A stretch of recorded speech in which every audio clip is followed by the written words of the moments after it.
Cassette 1, Side 2. Practice Test 2. You will hear a number of different recordings, and you will have to answer questions on what you hear. There will be time for you to read the instructions and questions, and you will have a chance to check your work. All the recordings will be played once only. The test is in 4 sections. Write all your answers in the listening question booklet. At the end of the test, you will be given 10 minutes to transfer your answers to an answer sheet. Now turn to section 1 of your question booklet.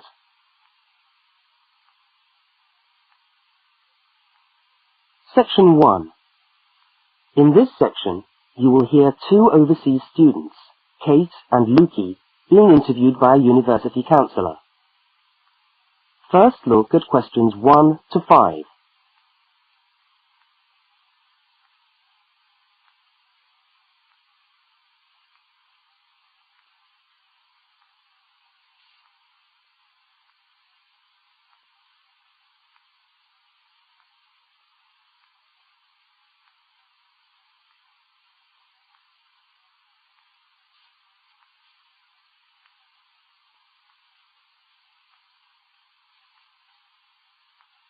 You will see that there is an example which has been done for you.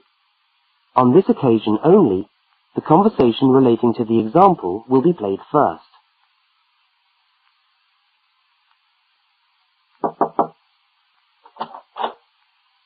Hi there, Kate. Come on in. How are you today? Fine, thanks. Hi, Lukey. How's things? Okay. Well, as I explained on the phone, I'm a counsellor here at the Student Services section of the university. And I'm interviewing overseas students to help me draw up a guide for new students. So I'd be grateful if you could tell me a little about your time since you've been here in Cambridge. Right. Good idea. Now, Kate, let's start with you. Okay. This is your 2nd semester, isn't it? Could you tell us something about your first impressions of the town when you arrived? Yeah. Well, first of all, I was struck by how quiet it is here in the evening. Kate's first impression of the town is that it is quiet in the evening, so quiet is the answer. Now we shall begin. You should answer the questions as you listen, because you will not hear the recording a second time. Now listen to the first interview with Kate and complete the notes by filling in the numbered spaces 1 to 5.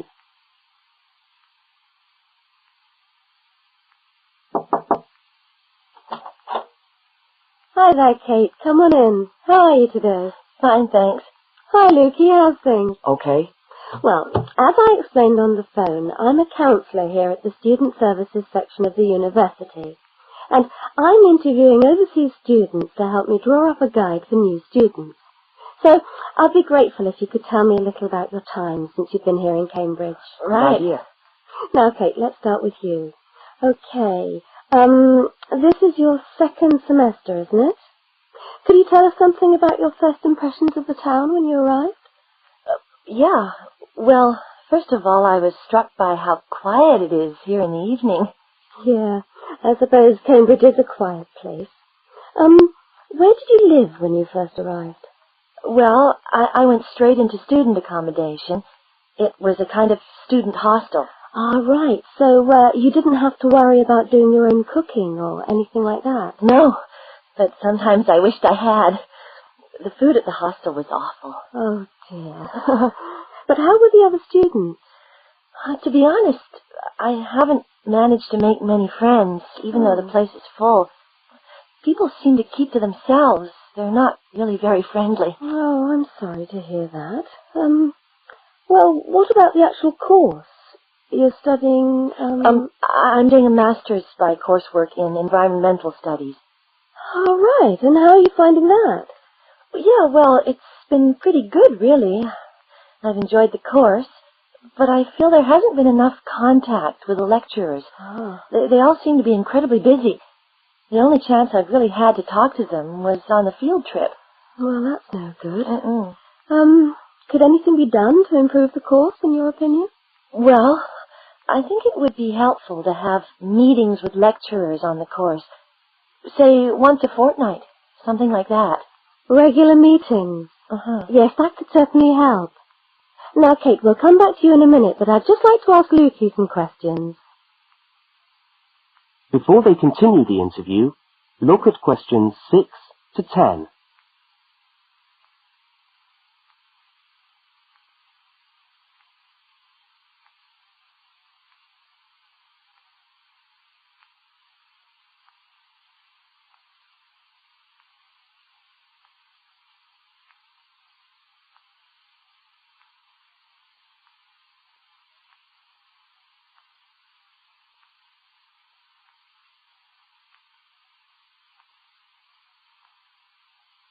As you listen to the rest of the interview, complete the notes. Lukey, where are you from? I am from Indonesia. And how did you find Cambridge when you first arrived? Well, I like it here. I think the city is very beautiful. What about your accommodation? Was that okay? Yes, okay. At first, I stayed with a family for 3 months. They were very kind to me, but they had 3 young children, and I found it difficult to study. Right, I see. So after 3 months, I moved out, and now I live with 2 other students in a student house. It's much cheaper, and we like it there. Good. And, what about your studies? What are you studying? I'm doing a Bachelor of Computing. Computing, I see. Apart from the language difficulties, if you can separate them, how have you found the course? Okay, but... Yes, go on. Well, the main difficulty for me is getting time on the computers in the computer room. It's always busy, and this makes it very hard to do my practical work. Yes, I'm sure it would. Can you reserve time in the computer room? No, you can't. But it would certainly help if we could reserve computer time. Yes, I'll look into that and see if something can't be done to improve things over there. Now, let's go back to Kate. That is the end of section 1. You now have half a minute to check your answers.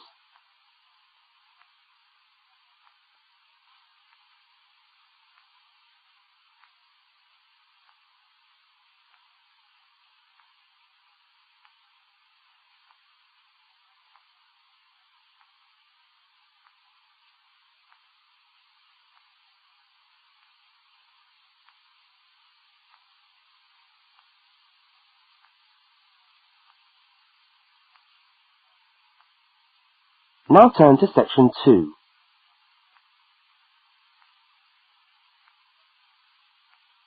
Section 2. You are going to hear a radio talk about buying a bicycle. First, you have some time to look at questions 11 to 20.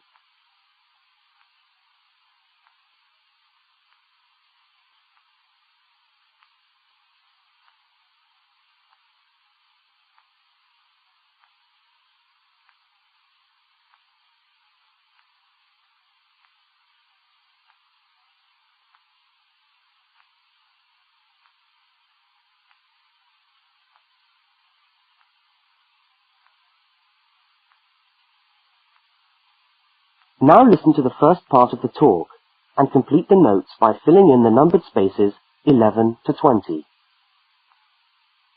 Well, last week we talked about buying camping equipment, and today I'd like to talk to you about buying a bicycle.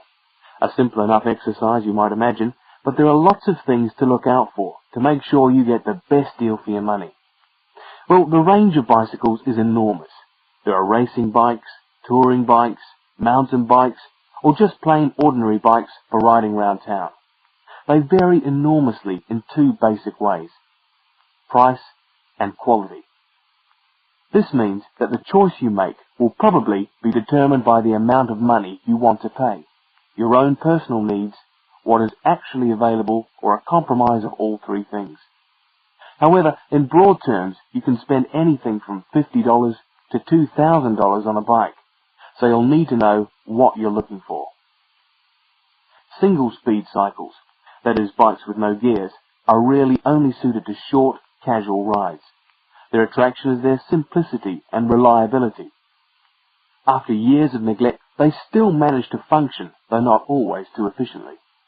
If it's basic transport you're after, then you can't go wrong.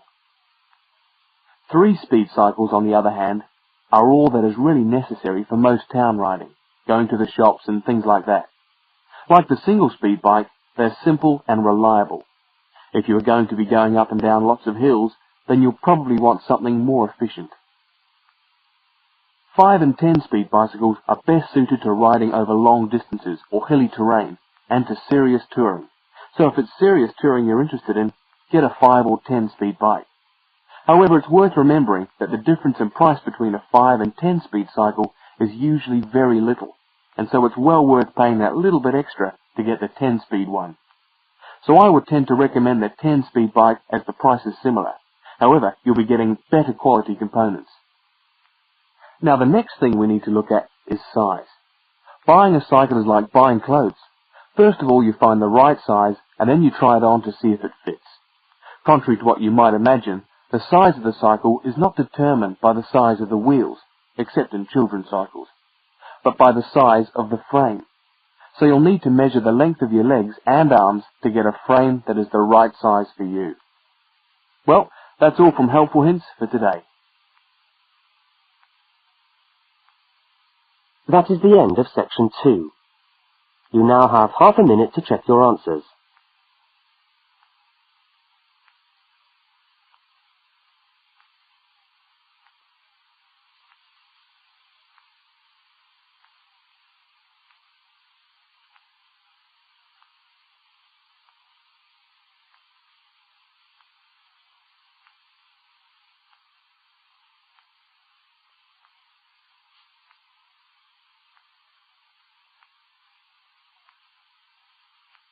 Now turn to section 3.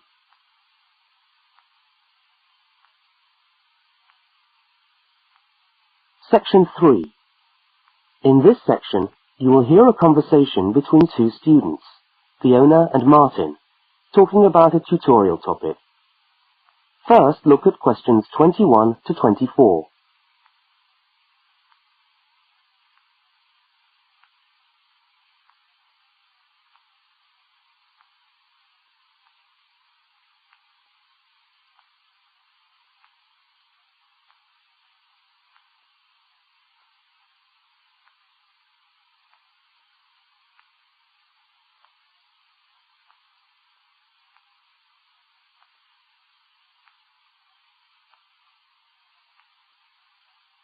Now listen and answer questions 21 to 24.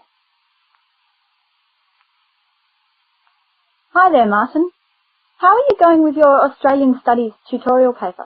Oh, good. I finished it, actually. Lucky you.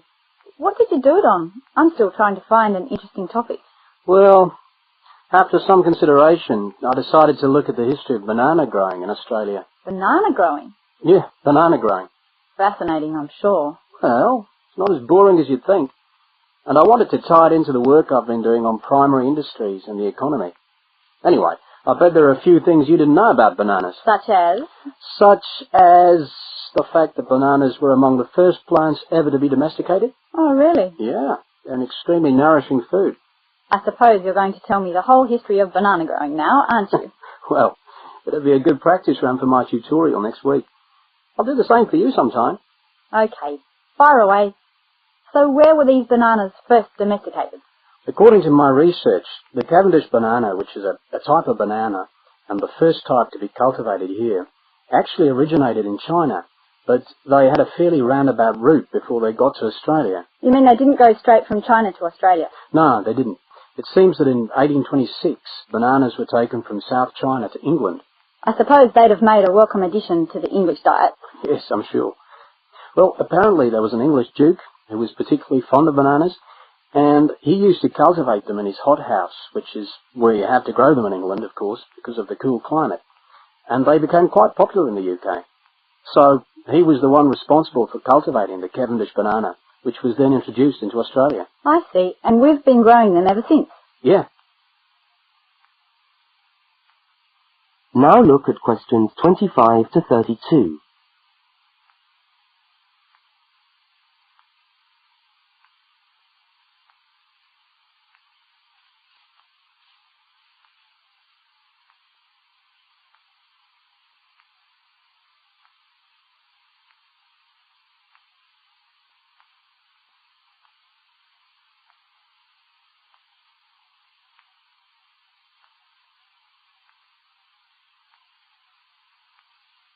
As the conversation continues, complete Martin's notes. Are they hard to grow? Well, yes and no. To grow them in your garden, no, not really. But to grow them commercially, you need to know what you're doing.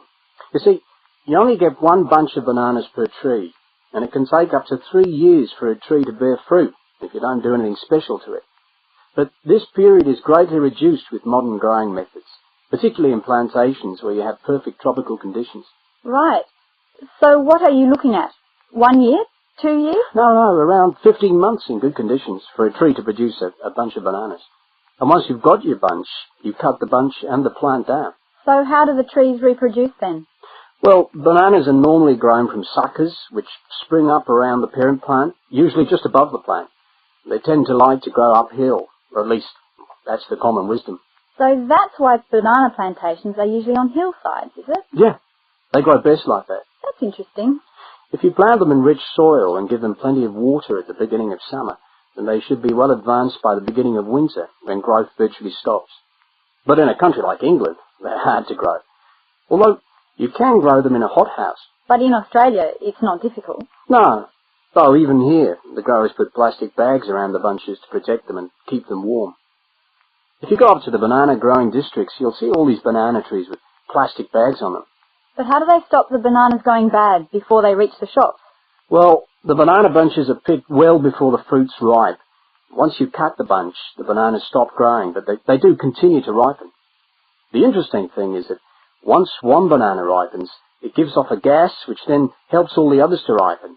So they pretty much all ripen within a few hours of each other. Amazing. So do we export lots of bananas overseas to Europe and Asia, for instance? Well, oddly enough, no. I believe New Zealand takes a small proportion of the crop, but otherwise, well, they're mostly grown for the domestic market, which is surprising when you think about it, because we grow an enormous number of bananas each year. Yes, well, thank you for all that information. I'm sure the tutorial paper will go really well. You certainly seem to have done your research on the subject. Let's hope so. That is the end of section 3. You now have half a minute to check your answers.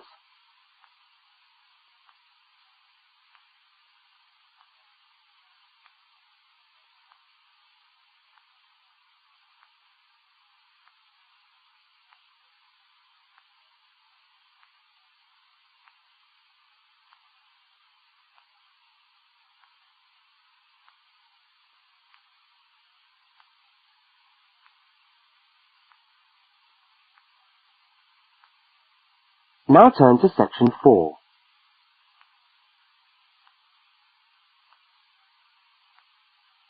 Section 4. You are going to hear part of a public lecture for new students. First, look at questions 33 to 35.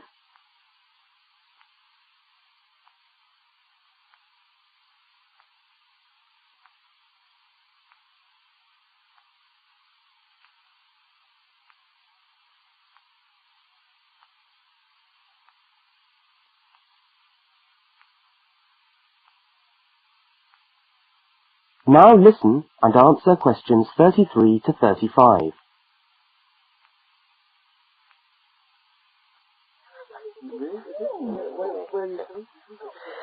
Good morning everyone, and welcome to our regular lecture on health issues. This series of lectures is organised by the Students' Union and is part of the Union's attempt to help you, the students of this university, to stay healthy while coping with study and social life at the same time. So, it's a great pleasure for me to welcome back Ms. Diane Greenbaum, who is a professional dietitian and who has been kind enough to give up her time in what I know is a very hectic schedule to come along and talk to us today. Thank you. Thank you very much, John. May I say it's a pleasure to be back. Now, stresses at university, being away from home and having to look after yourselves, learning your way around the campus, all contribute to making it quite hard sometimes to ensure that your diet is adequate. So, today, I'm going to talk about ways of making sure that you eat well, while at the same time staying within your budget.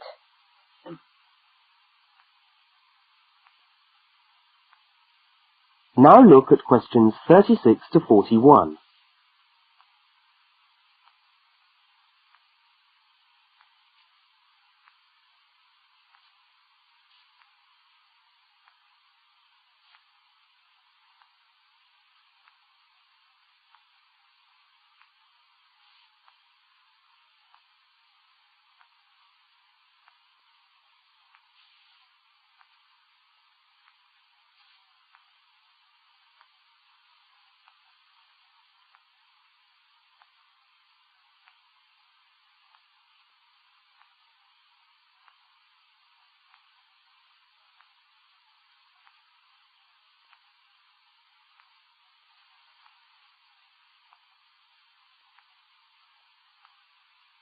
As you listen to the second part of the lecture, complete the notes and diagram in the spaces provided.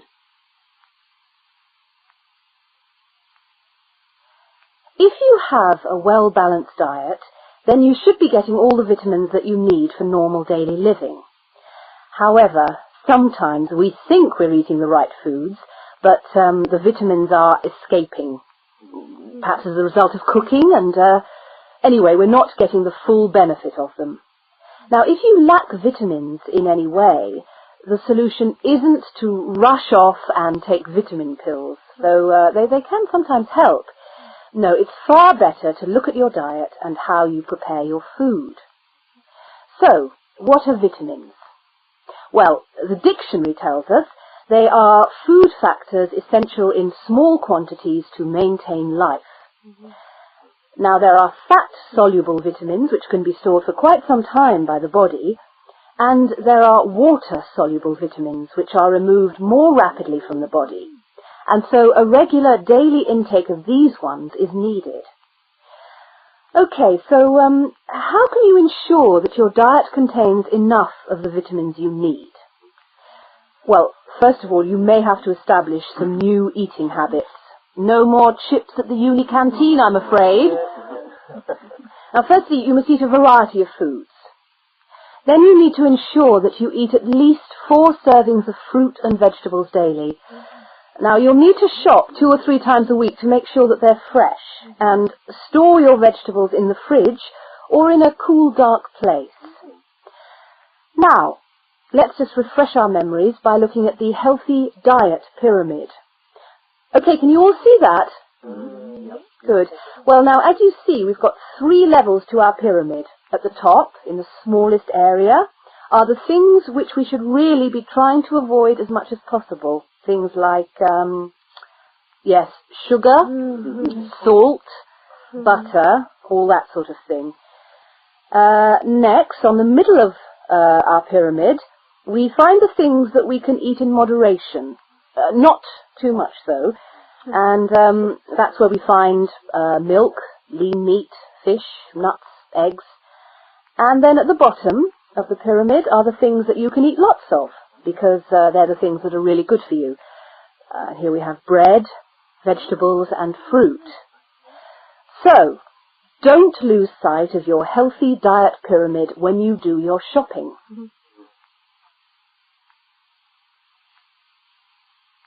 That is the end of section 4. You now have half a minute to check your answers.